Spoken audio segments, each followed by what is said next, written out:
विशेष अनुष्ठान करने पड़ेंगे, उसकी निंदा ग्रह करनी पड़ेगी। निंदा ग्रह का मतलब है मन ही मन पश्चाताप होना कि मैंने गलत काम किया है।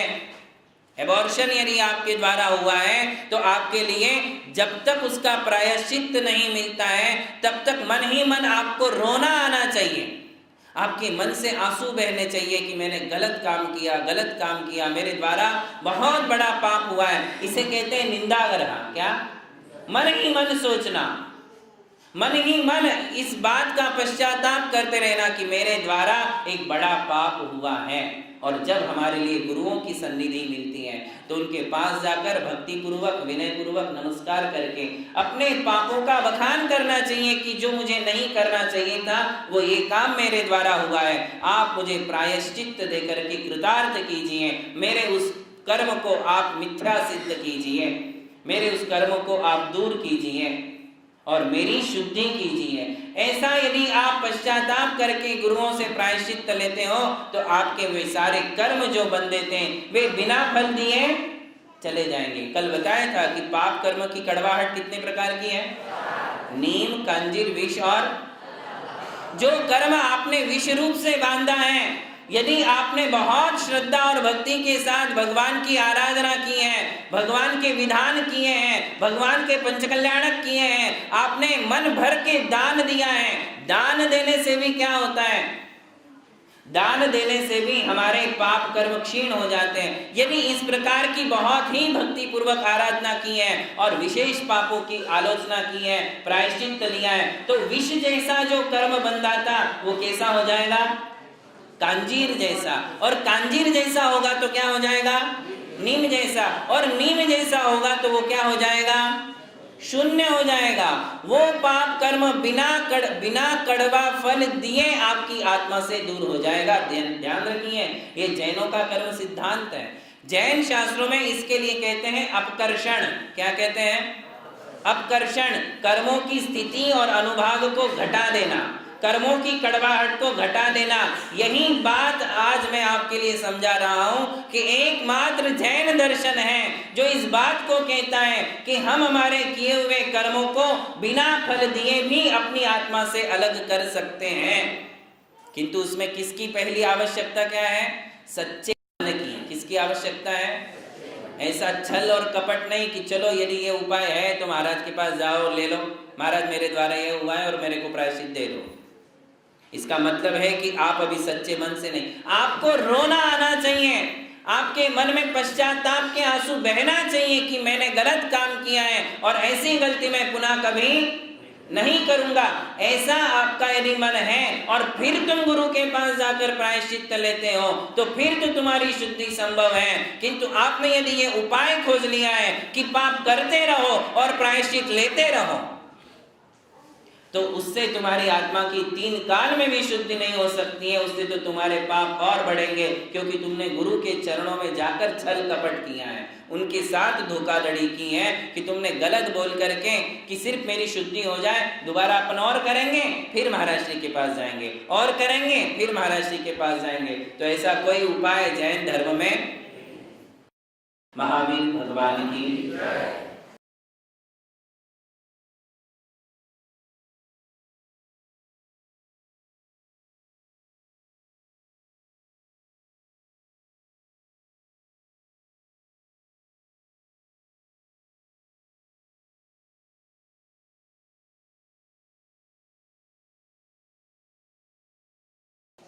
तो मैं आपसे ये कह रहा हूं कि विष जैसा भी कर्मबंध किया है, इतना भी बड़ा पाप यदि आपसे हुआ है तो उन पापों की आलोचना करने से, प्रायश्चित करने से, और सिर्फ प्रायश्चित लेने से नहीं, गुरु ने जो प्रायश्चित दिया है उस प्रायश्चित को पूर्ण करने से आत्मा की शुद्धि होगी। ऐसा नहीं कि ले लिया हमने प्रायश्चित, प्रायश्चित ले लेना मात्र पर्याप्त नहीं है। यदि गुरुदेव ने कहा है कि इस प्रायश्चित में आपके लिए इतनी जाप करना चाहिए, इतने उपवास करना चाहिए, इतना दान देना चाहिए या इतनी यात्राएं करनी चाहिए, ये यानी प्रायश्चित में जो कुछ भी मिला है वो प्रायश्चित का आचरण आपके लिए करना होगा। और यदि नहीं करोगे तो केवल प्रायश्चित ले लेने से आत्मा की शुद्धि होने वाली नहीं है। इसलिए हमारे लिए ये समझना होगा कि मैं अपने पाप कर्मों से मुक्त हो सकता हूँ, बशर्ते किसकी आवश्यकता है?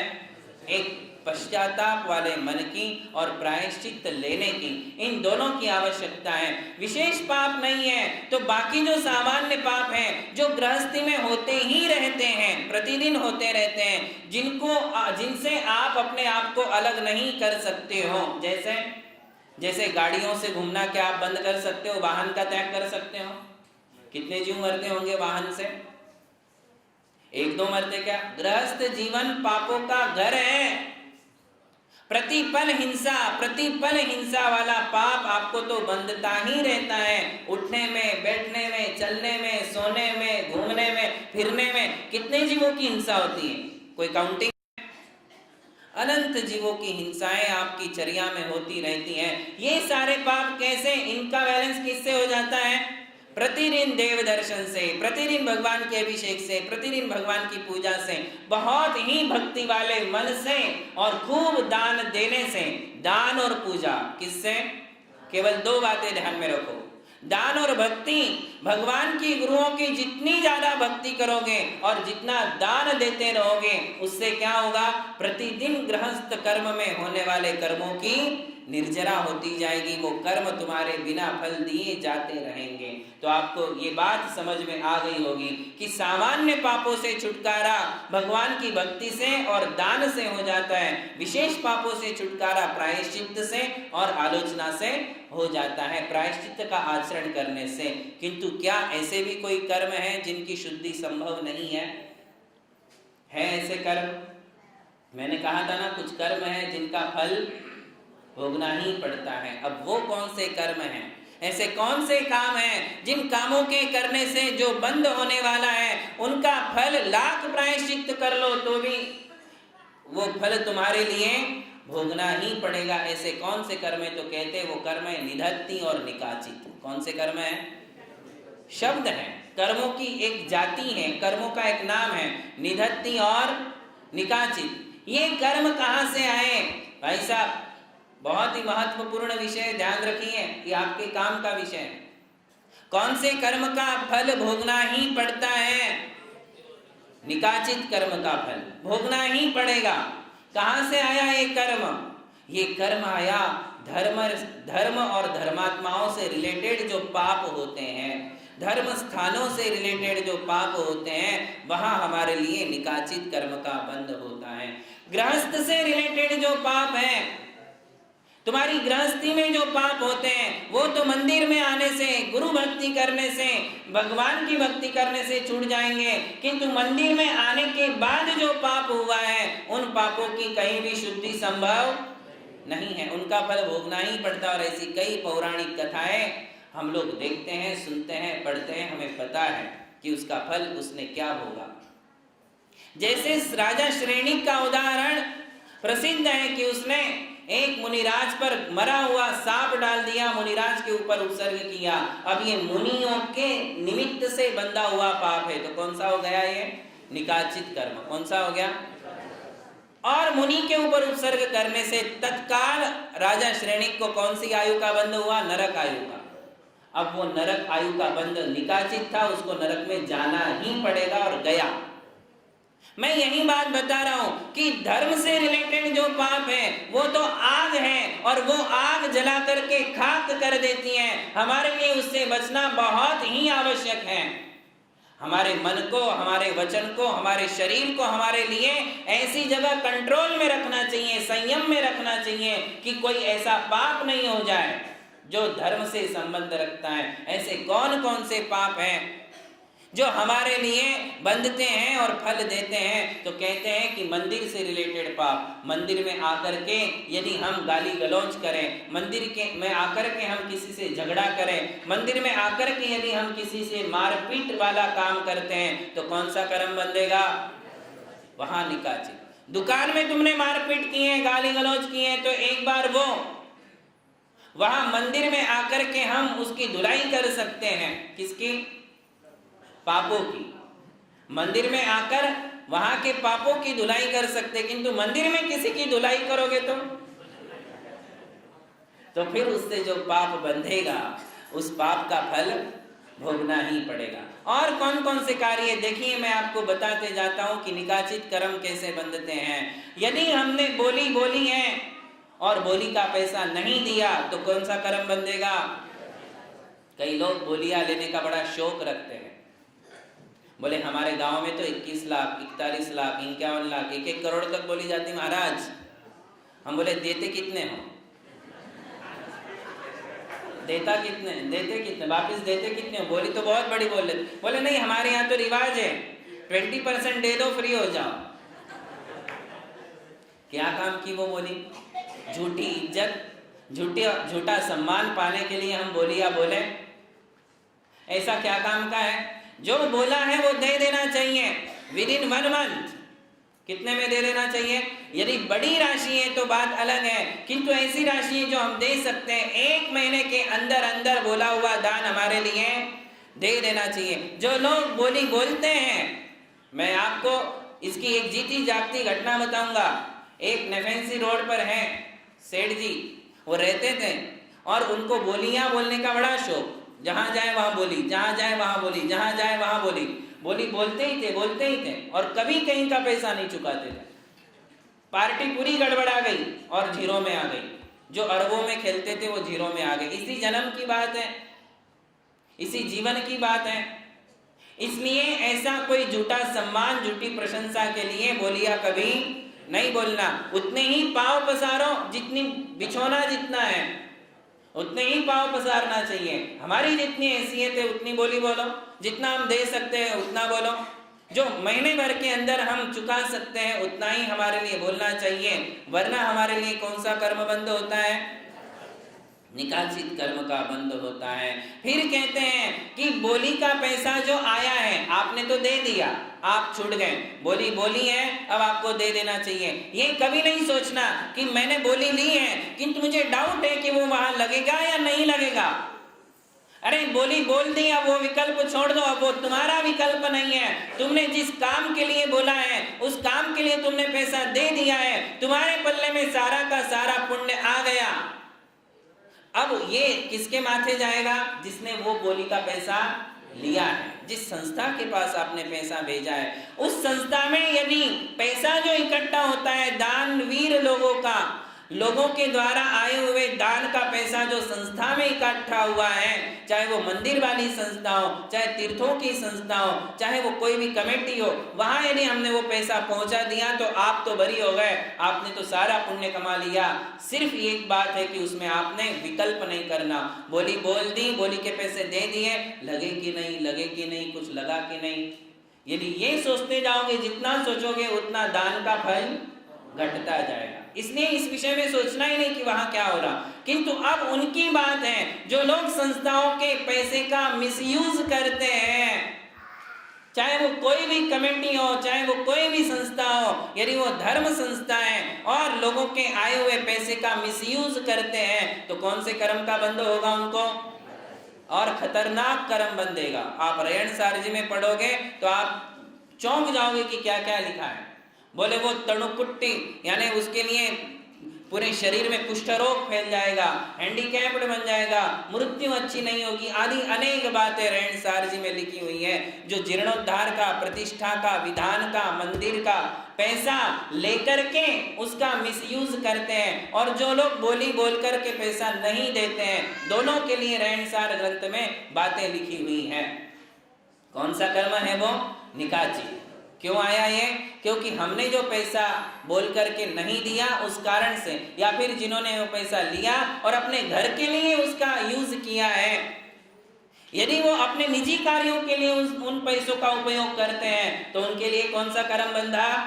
निकाचित नाम का। ये 2 कारण हो गए। अब तीसरा कारण लीजिए, यदि हम मुनियों की निंदा करते हैं, आरिका माताओं की निंदा करते हैं, यदि हम व्रती प्रतिमाधारियों की निंदा करते हैं तो भी कौन सा कर्म बंधेगा? निकाचित कर्म बंधेगा। यहां भी हमारे लिए सावधान रहना चाहिए।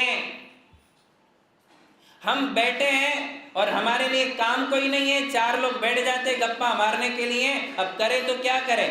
अपने खुद के बेटे बहुओं की तो नहीं कर सकते, तो किसकी उड़ाए? बोले मुनियों की उड़ा लो, वो तो किसी के नहीं है।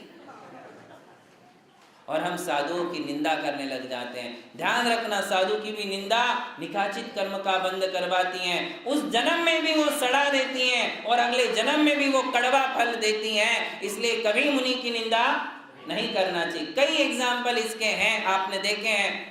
जब सती सीता ने पूर्व जन्म में किसी मुनि और आरिका को देख करके उनका अपवाद किया था, तो इस जन्म में सीता का शील निर्दोष होने पर भी उसके लिए अपवाद लगा। श्रीपाल ने पूर्व भाव में किसी मुनि को देखकर कहा, ये तो गंदे हैं, कैसे दिखते हैं, इनको उठाओ, इनको फेंको नदी में, ऐसा श्रीपाल ने कहा था। सेम उसके साथ हुआ, उसके तन में कुष्ठ रोग हो गया। उसके लिए जितने लोगों ने साथ दिया था उन सारे 700 आदमियों को कुष्ठ रोग हो गया और ये श्रीपाल राजा भी नदी में फेंका गया। सेम ज्यों का त्यों उसके साथ हुआ। देखिए ये निंदा, मुनियों की निंदा। हम क्या करते हैं मुनियों के सामने? आपको क्या अधिकार है साधुओं की निंदा करने का, आरिका माताओं की निंदा करने का? आप तो उनके सामने त्याग में, संयम में, साधना में, तपस्या में जीरो हो। बताइए आप क्या साधना कर सकते हो जो मुनि गण हमारे करते हैं? मुनियों के त्याग के सामने आपका त्याग शून्य है और फिर भी हम साधुओं की निंदा करते हैं। बैठे बैठे हम साधुओं के बारे में बोलते रहते हैं कि वो तो ऐसे हैं, वो तो ऐसे हैं, वो तो ऐसे हैं, उनके पास ये है, वो तो सामायिक करते हैं कि नहीं करते, वो क्या करते हैं पता नहीं है। अरे तो तुम्हें क्या ठेका लिया है क्या? तुम्हें ठेका दिया गया है कि तुम ध्यान देना साधुओं के पास? आपका काम है कि हमारे लिए यदि दिगंबर मुद्रा दिखती है तो हमारे लिए उनकी भक्ति करना है, सेवा करना है, आहार दान देना है। यदि साधु दोष लगाता है तो साधु को उसका फल भोगना पड़ेगा। किंतु साधु तो 7 प्रकार का प्रतिक्रमण करता है। कितने प्रकार के प्रतिक्रमण है? 7 प्रकार के।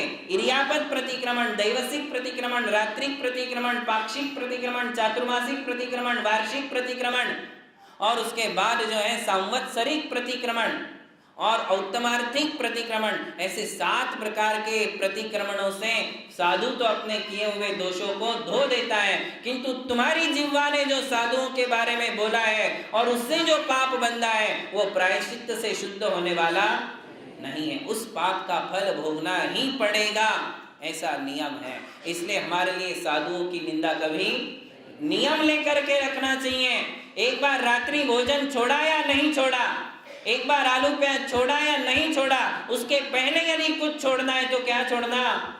मैं साधुओं की निंदा अपने जीवन में कभी नहीं करूंगा, मैं आरिका माताओं की निंदा अपने मुख से कभी नहीं करूंगा। ये नियम अपने जीवन में हमारे लिए रखना चाहिए, क्योंकि उससे तुम्हारा ही घाटा है। किसका घाटा है? साधुओं का कुछ घाटा नहीं है। वो तो जब अपनी आत्मा को शुद्ध कर लेंगे, प्रतिक्रमण कर लेंगे, अपने मन को भी शुद्ध बना लेंगे तो वो अपने अपराध से मुक्त हो जाएंगे और आप बंध जाओगे। इसलिए साधु निंदा, व्रतियों की निंदा हमारे लिए कभी नहीं करना चाहिए। इसी प्रकार हमारे लिए धर्म कार्यों का विरोध नहीं करना चाहिए। देखिए निकाचित कर्म और कहा बंधता है। कहीं जीर्णोद्धार हो रहा है उसका विरोध करना, कहीं पंचकल्याणक हो रहा है उसका विरोध करना, कहीं यदि नया मंदिर बन रहा है तो उसका विरोध करना, यदि साधुगण आए हैं तो साधुओं का विरोध करना, किसी को मंदिर जाने से रोकना, किसी को प्रवचन जाने से रोकना, किसी को धर्म करने से रोकना, इससे भी कौन सा कर्म बंधेगा?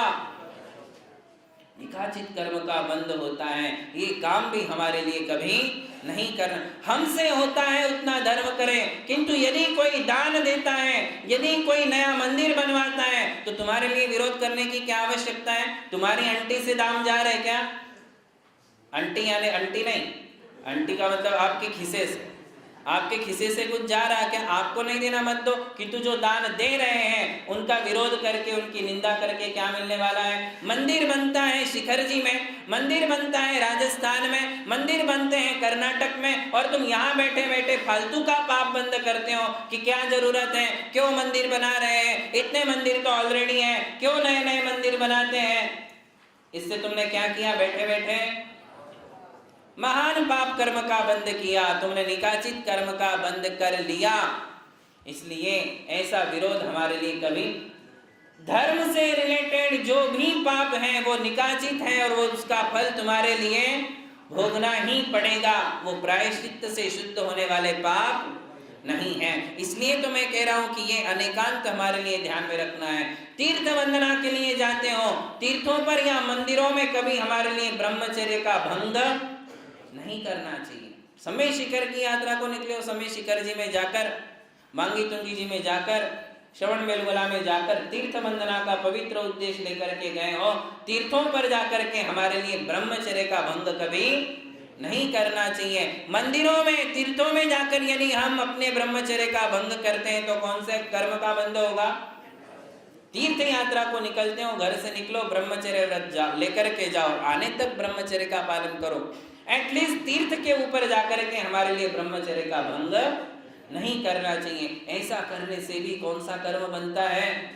निकाचित कर्म का बंध होता है। और अगली बात बताते हैं, जिनवाणी में जो कुछ भी लिखा है, यदि वो पूर्वाचार्यों के द्वारा लिखा है तो उस बात की कभी हमारे लिए काट नहीं करना चाहिए। यदि तुम जिनवाणी में लिखा कुछ है और उससे उल्टा प्रचार प्रसार करते हो तो उससे भी कौन सा कर्म बंधेगा?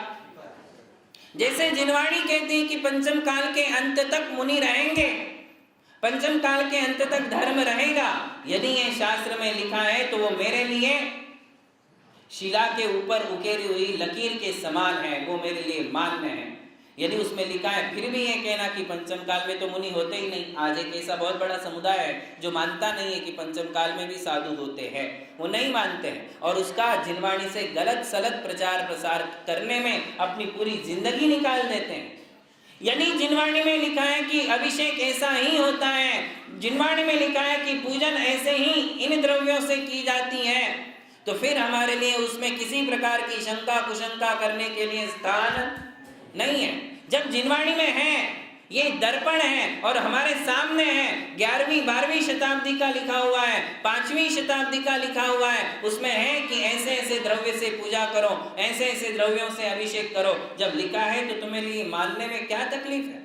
क्या हम उनसे ज्यादा होशियार है? नहीं है। तो जिनवाणी में यदि लिखा है तो वो मेरे लिए बिल्कुल आंखें बंद करके मान्य है, उसमें मुझे शंका करने के लिए स्थान नहीं है। किंतु हम यदि उससे गलत प्रचार प्रसार करके लोगों को भटकाने का काम करते हैं, लोगों को बहकाने का काम करते हैं कि ऐसा नहीं है, ऐसा नहीं है, ऐसा नहीं है, तो उससे भी कौन से कर्म का बंध होगा?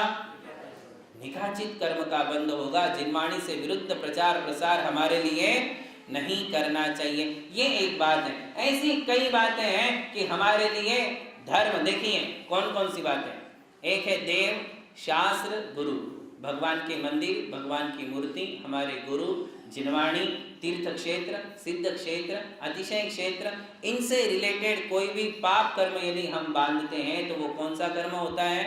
निकाचित। शब्द याद हो गया सबको? निकाचित कर्म। और इनकी प्रायश्चित्त से शुद्धि संभव।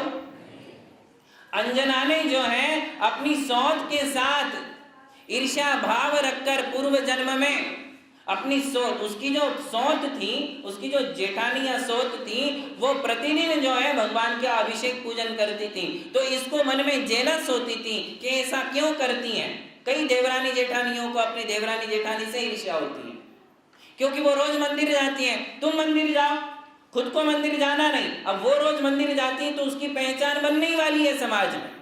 यदि तुम्हारी जेठानी या देवरानी रोज मंदिर जाएगी तो उसको समाज में सब समझने लग जाएंगे, जानने पहचानने लग जाएंगे। अब तुमको जेलस होती है कि इसको तो सब पूछते हैं तो मुझे तो कोई पूछता ही नहीं है। और ऐसी ईर्ष्या में अंजना ने पूर्व जन्म में किया क्या पता है? उसने वो मूर्ति उठा ली जिसकी वो रोज अभिषेक पूजन उसकी सौत करती थी। उसने वो मूर्ति उठाई और एक कुएं में छुपा ली। 22 घड़ी के लिए छुपाई थी। कितनी? 22 घड़ी के लिए। एक घड़ी 24 मिनट की होती है। ऐसी कितनी घड़ी? 22 घड़ी के लिए। 22 घड़ी के लिए उसने वो मूर्ति छुपाई। उसके बाद एक संयम श्री राम की आरिका घर में आई। उसके लिए वो स्थिति समझ में आई। उसने अपना आहार की मुद्रा छोड़कर उपवास ले लिया और उसको समझाया कि रे मूर्खे, तूने ये कितना बड़ा पाप किया है, पता है इसका क्या फल होगा।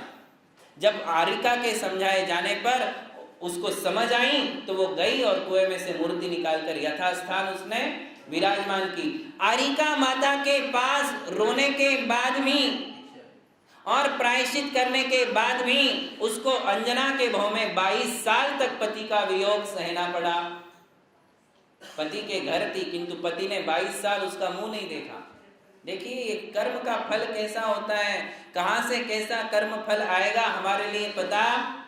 इसमें इस बात में बहुत सावधान रहना चाहिए कि कोई गलत बात भगवान के बारे में, गुरु के बारे में, मंदिर मूर्तियों के बारे में कोई गलत बात मेरे मुख से ना निकल जाए, कोई गलत विचार मेरे मन में ना आ जाए, किसी प्रकार का गलत काम मेरे शरीर से ना हो जाए। इस बात का हमारे लिए पूरा पूरा ध्यान रखना चाहिए। अन्य क्षेत्रे कृतं पापम धर्म क्षेत्रे विनश्यति, धर्म क्षेत्रे कृतं पापम वज्रलेपो भविष्यति। अन्य जगह में किया हुआ पाप मंदिर में और धर्म स्थान में आने से छूट जाएगा, किंतु धर्म स्थान में यदि पाप हुआ है तो वो वज्रलेप हो जाता है। वज्रलेप पता है, जैसे हम प्राचीन मूर्तियां क्षरण होती है तो उसका वज्रलेप करते हैं, तो वो वज्रलेप कैसा होता है, फिर कभी नहीं निकलता है। वैसे ही ये पाप कर्म वज्रलेप का रूप लेकर के हमारी आत्मा में आते हैं, बंधते हैं और उसके बाद फिर वो फल देकर के ही जाते हैं। वो रुलाते हैं, वो भटकाते हैं, दर दर की ठोकर खिलवाते हैं। इसलिए निकाचित कर्मों से हमारे लिए पूरी पूरी तरह से बचना चाहिए। और जो सामान्य या विशेष पाप हमारे गृहस्थी में हमारे द्वारा हुए हैं उसका हमारे लिए क्या करना चाहिए, प्रायश्चित कर लेना चाहिए, या प्रतिदिन भगवान की आराधना करते रहना चाहिए। इससे हमारे उन पापों का बैलेंस बनता है। धर्म स्नेही बंधुओं, तो ये अनेकांत हम समझते हुए चले कि जैन धर्म में कुछ कर्म ऐसे हैं जिनका फल भोगना ही पड़ता है, उन कर्म के बंध से हमारे लिए बचना चाहिए। और कुछ कर्म ऐसे हैं जिनके हम धार्मिक अनुष्ठान के द्वारा, प्रायश्चित आदि के द्वारा शुद्धि कर सकते हैं, उनकी शुद्धि हमारे लिए कर लेना चाहिए। महावीर भगवान की जय।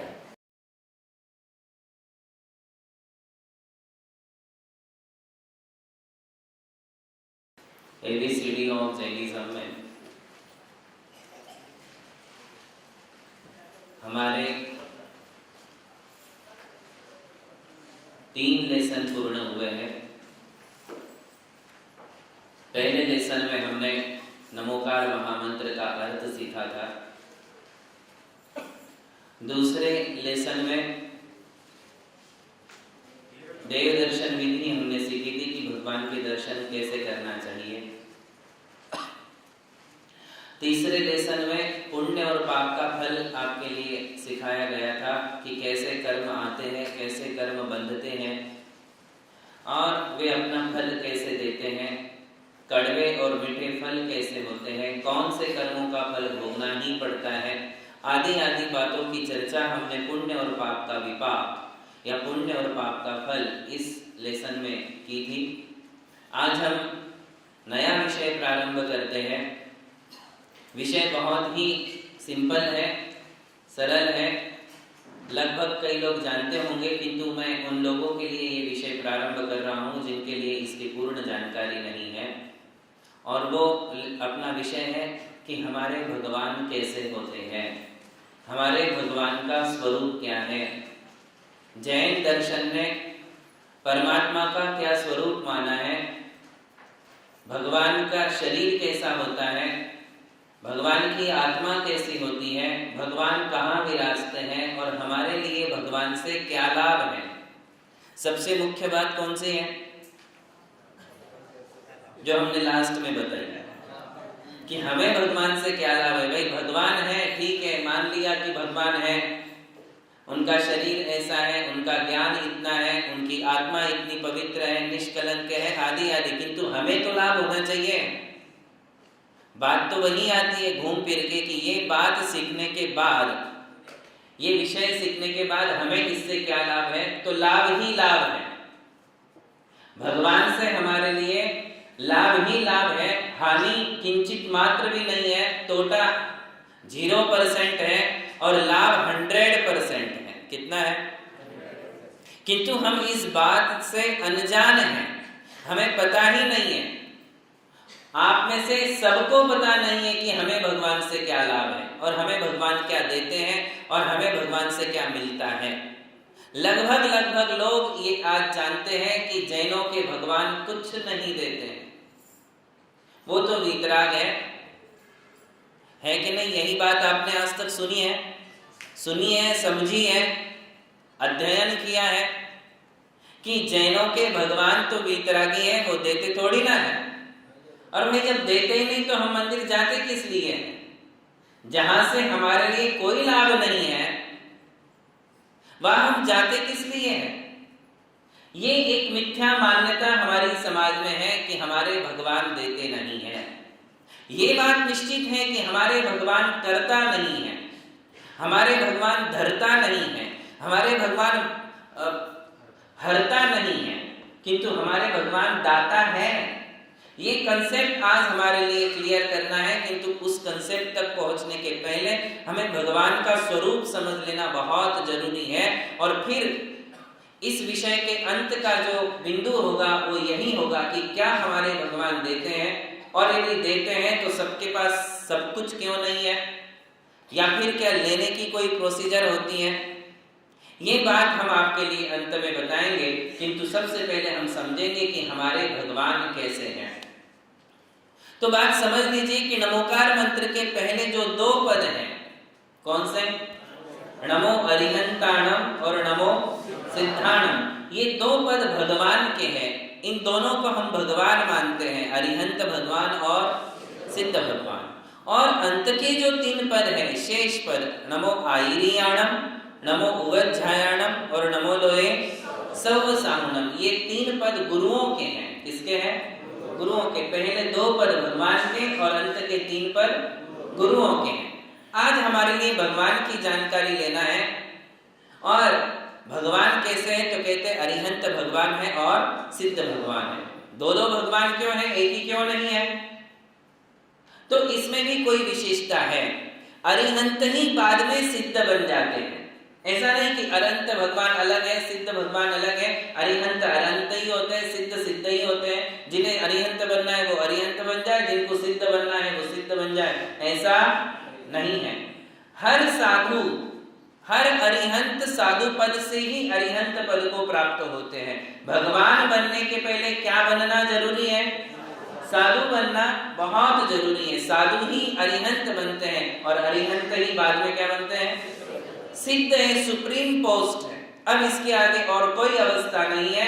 ये जीव की शाश्वत अवस्था है, परमानेंट। उसी पोस्ट में रहते हैं, उसी अवस्था में रहते हैं और आनंद का अनुभव करते हैं। सिद्धों को हम बाद में समझे, पहले हम अरिहंतों को समझे। क्योंकि मंदिर जो बनते हैं वो किनके बनते हैं? अरिहंतों के बनते हैं। मूल नायक प्रतिमाएं किसकी होती है? अरिहंत भगवान की होती है। सिद्ध भगवान की कोई मूल नायक प्रतिमा नहीं होती। तो हम पहले अरिहंत भगवान को समझ लें कि हमारे अरिहंत कैसे होते हैं। अरिहंत ये किसी व्यक्ति का नाम नहीं है, पहली बात। अरिहंत किसी व्यक्ति का नाम नहीं है कि ये अरिहंत है, ये अरिहंत है, ऐसा नहीं। अरिहंत एक पोस्ट है। क्या है? पद है। इन्हें हम परमेष्ठी कहते हैं। क्या कहते हैं? परमेष्ठी। पांचों को परमेष्ठी कहते हैं, अरिहंत, सिद्ध, आचार्य, उपाध्याय और साधु। आप लिखने में मग्न रहोगे तो सुन नहीं पाओगे, हम आपको लिखा देंगे, और आप नहीं लिखोगे तो लिखा लिखाया भेज देंगे। तो ये पांचों पद हैं और इन्हें हम परमेष्ठी कहते हैं। तो परमेष्ठी शब्द का अर्थ क्या है? परमेष्ठी शब्द तो हमने सुना है, किंतु परमेष्ठी शब्द का अर्थ क्या है? तो कहते हैं परम पद में जो स्थित रहते हैं उन्हें परमेष्ठी कहते हैं। क्या परिभाषा बनी? परमेष्ठी शब्द तो सब लोग जानते हैं, सभी को पता है। अरिहंत परमेष्ठी, सिद्ध परमेष्ठी, साधु परमेष्ठी। तो परमेष्ठी शब्द का अर्थ क्या हुआ? जो परम पद में ही रहते हैं उन्हें परमेष्ठी कहते हैं। परम पद क्या है? परम शब्द का अर्थ है सुप्रीम, लास्ट, जिसके ऊपर अब कोई पद नहीं है। परम पद, पद यानी पोस्ट। जैसे डॉक्टर, वकील, कलेक्टर, जज, ये सारी क्या है? पोस्ट है। वैसे अरिहंत भी क्या है? पोस्ट है। किंतु कौन सी पोस्ट है? परम है, परम पद, सुप्रीम पोस्ट। बात समझ में आ रही? सुप्रीम पोस्ट, इसके ऊपर कोई पोस्ट नहीं है। इसका अर्थ यह है कि संसार में अरिहंत भगवान से बढ़कर के कोई पद नहीं है। क्यों नहीं है? सिद्ध भगवान का है। कहने का मतलब है कि इन पांचों से बढ़कर के कोई पद इस संसार में नहीं है। क्योंकि आप देख लो ये पांचों किसी के सामने झुकते नहीं है, किंतु सारी दुनिया इनके चरणों में झुकती है। क्या साधुओं को भी किसी को प्रणाम करते हुए देखा है? साधु प्रणाम करते हैं अपने गुरु को, किसे करते हैं? दूसरे साधुओं को, सभी आचार्यों को, सभी उपाध्यायों को, सभी साधुओं को साधु प्रणाम करते हैं, अरिहंतों को प्रणाम करते हैं, सिद्ध भगवान को प्रणाम करते हैं, किंतु अरिहंत और सिद्ध किसी को प्रणाम, क्योंकि वो तो सुप्रीम है। आचार्य, उपाध्याय और साधु से भी बड़े कौन है? भगवान है। ये गुरु है और उनसे बड़े कौन है? भगवान। तो गुरु तो भगवान के चरणों में झुक जाएंगे, किंतु भगवान किसी के सामने झुकते हैं क्यों? क्योंकि झुकना उसे पड़ता है जो अभी अधूरा है। जो पूरा हो चुका है उसे झुकने की जरूरत नहीं है। हम अधूरे हैं, अभी भी हमें कुछ पाना है, अभी भी हमें कुछ करना है। ये जिनकी अवस्था है वो लोग अपने से बड़ों के चरणों में झुकते हैं, किंतु अरिहंतों को अभी कुछ भी पाना नहीं है, अभी उनको कुछ भी करना नहीं है, कुछ भी पाना नहीं है। पाने योग्य सब कुछ उन्होंने पा लिया। किसने? अरिहंत भगवान ने। अब उन्हें कुछ भी संसार में कोई काम शेष नहीं है। इसलिए अरिहंत और सिद्ध ये सुप्रीम पोस्ट है, इनसे बढ़कर के कोई पद नहीं है। इंद्र भी उनके चरणों में झुकते हैं। चक्रवर्ती, सेठ, साहूकार, राजे, महाराजे ये सब अरिहंतों के चरणों में झुकते हैं। इसलिए अरिहंत कौन सा पद हो गया? परम पद। कौन सा पद हो गया? परम पद। अब इससे बढ़कर के कोई पद इस संसार में नहीं है। अब हम थोड़ा आगे बढ़े कि पद है तो पद के साथ क्या होती है भाई? पोस्ट के साथ क्या होती है? सबके पास डिग्री होती है। क्या होती है? डिग्री नहीं तो पोस्ट नहीं। नाम के कोई डॉक्टर बन जाते क्या? नाम के कोई कलेक्टर हो जाते? नाम का कोई वकील होता है? हर पोस्ट के साथ क्या जुड़ी हुई है? डिग्री जुड़ी है। यानी डिग्री ही ना हो तो फिर पोस्ट कहां से मिलेगी? तो आप सोचिए कि आज हम दुनिया में देखते हैं कि जितनी भी पोस्ट है गवर्नमेंट की, वहां हमारे लिए क्या जरूरी होती है? डिग्री तो बहुत ही जरूरी होती है। उसके बाद ना कोई वकील है, ना कोई जज है, ना कोई कलेक्टर है, ना कोई पुलिस है, ना कोई डॉक्टर है, कुछ भी नहीं है। हर एक पद के साथ डिग्री है। तो आप सोचिए जो सुप्रीम पोस्ट है, अरिहंत भगवान की पोस्ट है, अरिहंत भगवान का पद है, उनके साथ भी तो कोई ना कोई डिग्री होगी, होनी चाहिए। नहीं तो क्या होगा? क्या होगा? कोई भी अरिहंत बन जाएगा, कोई भी भगवान बन जाएगा। यदि कोई गवर्नमेंट की ऑथोराइज्ड कोई डिग्री नहीं है तो कोई भी डॉक्टर बन जाएगा। अपने साथ डॉक्टर लगा लो। आज क्या आप अपने साथ डॉक्टर लगा सकते हो? क्यों नहीं लगा सकते हो? डिग्री नहीं है, और लगाओगे तो कानूनन अपराध हो जाएगा। बस इसी प्रकार से भगवान भी हर कोई नहीं बन सकता है। भगवान बनने की भी एक डिग्री है, किंतु आज वो गवर्नमेंट में मान्य नहीं है, इसलिए टेम्पल्स बन गए और सारे भगवान बन गए। यदि गवर्नमेंट के थ्रू यदि ये प्रूव्ड हो जाता कि भगवान की इतनी डिग्री होना चाहिए तो क्या इलीगल मंदिर बन सकते थे? किसी को भी उसमें बैठाया जा सकता था। किंतु आज दुनिया में मंदिर ही मंदिर है, जो चाहे जिसको चाहे भगवान मान लेता है। ऐसा क्यों? क्योंकि गवर्नमेंट से कानूनन वो कोई डिग्री नहीं है, किंतु धर्म शास्त्रों में लिखी हुई वो डिग्री है। जैन धर्म ने जो भगवान की डिग्री बताई, इस संसार के किसी भी धर्म या संप्रदाय में भगवान की कोई डिग्री नहीं है। समझने की कोशिश करिए आप। जैनों ने कहा कि हमारे भगवान ऐसे ही होंगे, हमारे भगवान में ये होना ही चाहिए, हमारे भगवान में ये नहीं होना चाहिए तो नहीं होना चाहिए। ऐसा जिनका स्वरूप है वे ही भगवान है। एक ही नियम है, 17 नियम नहीं है। एक ही कानून है कि भगवान होंगे तो ऐसे ही होंगे, गुरु होंगे तो ऐसे ही होंगे। इसलिए आप भारत में उत्तर, दक्षिण, पूरब, पश्चिम कहीं भी चले जाओ, भगवान का एक ही स्वरूप दिखेगा। भगवान के अलग अलग स्वरूप आपको नहीं मिलेंगे। अपने दिगंबर जैन धर्म की बात कर रहा हूं। इसी प्रकार उत्तर, दक्षिण, पूरब, पश्चिम कहीं भी चले जाओ, गुरु का एक ही स्वरूप मिलेगा, गुरु की एक ही चर्या मिलेगी। गुरुओं के भी अलग अलग प्रकार नहीं मिलेंगे। क्यों ऐसा है? क्योंकि शास्त्रों में लिखा हुआ है कि भगवान ऐसे ही होंगे और गुरु भी ऐसे ही होंगे, इनके यही नियम होंगे। बस एक नियम लागू कर दिया कि इतनी लेवल जिसने पार कर दी, इतनी डिग्री जिसने पास कर ली वो भगवान, और इतनी डिग्री में जो आ गए वो साधु। अब अन्यत्र आप किसी भी धर्म में देख लो, ना भगवान के कोई नियम है ना गुरु के कोई नियम है। हिंदुओं में चले जाओ, मुस्लिम्स में चले जाओ, कहीं भी चले जाओ, भगवान का कोई नियम नहीं है। उनको पूछो, आप आपके फ्रेंड सर्कल में आप अपने फ्रेंड्स लोगों से पूछिए, यदि कोई वैष्णव है, कोई हिंदू है, कोई मुस्लिम है, कोई क्रिश्चियन है, कोई बौद्ध है, उन्हें पूछो भैया आपके यहाँ भगवान किसे माना गया है, भगवान का क्या स्वरूप है, लॉजिक क्या है।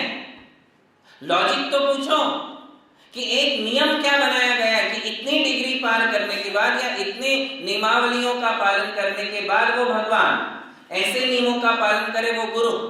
है क्या कोई नियम? ना गुरुओं के कोई नियम है। कितनी भी बार खा लो, कुछ भी खा लो, कहीं भी खा लो, कैसे भी रह लो, एक नियम आपको कहीं भी किसी साधु संप्रदाय के नहीं मिलेंगे, ना गुरुओं के मिलेंगे ना भगवान को। किंतु हमारे गुरुओं के जो पंचम काल में नियम है वही चतुर्थ काल में थे, जो चौथे काल में थे वही आज नियम है। पहले भी साधु एक बार आहार करते थे, आज भी कर रहे, अनादि काल से कर रहे, अनंत काल तक एक ही बार आहार करेंगे, दोबारा आहार नहीं तो नहीं। हाथ से कैशलोस तो हाथ से ही करेंगे। और इसी प्रकार पैदल विहार करना है तो पैदल ही करेंगे। इसी प्रकार भगवान को देख लो, भगवान की मुद्रा खड्गासन या पद्मासन दो ही मिलेगी। इसके अलावा कोई मुद्रा आज तक आपने भगवान की देखी? कहीं भी चले जाओ, देश में चले जाओ, विदेश में चले जाओ, हमारे भगवान की क्या मुद्रा मिलेगी? या तो पद्मासन, पद्मासन का मतलब बैठी हुई मुद्रा, या तो खड्गासन, खड्गासन यानी खड़ी मुद्रा, खड़े ध्यान में निश्चल, ऐसी दोनों ही मुद्रा मिलेगी। इसके अलावा तीसरी मुद्रा भगवान की अलाउ ही नहीं है। तो मैं वही बात आपके लिए बता रहा हूं कि जैन धर्म ने कसौटी पे कस के, जैसे सोना होता है, सोने पर सोने की परीक्षा कहां करते हैं? कसौटी पे कस के, कसौटी से परीक्षा होती है सोने की। बस इसी प्रकार से जैनों ने भी वो जो भगवान माने हैं वो बिल्कुल परीक्षा करके माना है कि हाँ ये भगवान कहलाने के लायक है। जैनों ने उसकी एक व्याख्या की, उसकी एक परिभाषा की, उनके एक संविधान बताए, उनके नियम बताए, किसके? भगवान के, कि भगवान कैसे होते हैं। तो देखिए वही बात मैं आपको बताता हूं कि भगवान अंदर से कैसे होते हैं और बाहर से कैसे होते हैं। ये दो बातें मैं आपको बता रहा हूं। दो बातें सीखना है कि भगवान हमारे बाहर से कैसे हैं और अंदर से कैसे हैं। तो हम पहले बाहर की चर्चा कर लें, क्योंकि आप पहले बाहर से ही भगवान को देख सकते हो, अंदर से तो नहीं देख सकते हो। देखिए हमारे भगवान बाहर से कैसे है। देखिए आप एक बार याद करिए हमारे भगवान कैसे, हम जो जो बातें बता रहे वो आपको उन पर मिलेगी। हमारे भगवान के पास कपड़े नहीं हैं, पहली बात। हमारे भगवान के पास कोई अलंकार या आभूषण नहीं है, मेकअप नहीं है, मतलब कोई भी प्रकार का अलंकार, आभूषण, मेकअप कुछ भी नहीं है।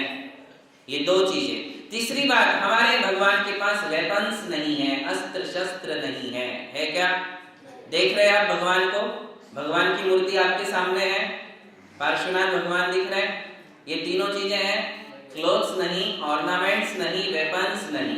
और चौथी बात कहते हैं हमारे भगवान के साथ लेडीज नहीं होती हैं। क्या नहीं होती है? स्त्री नहीं होती है भगवान के साथ। ये चार चीजें आपको भगवान के साथ कभी नहीं मिलेगी। देख लिया आपने?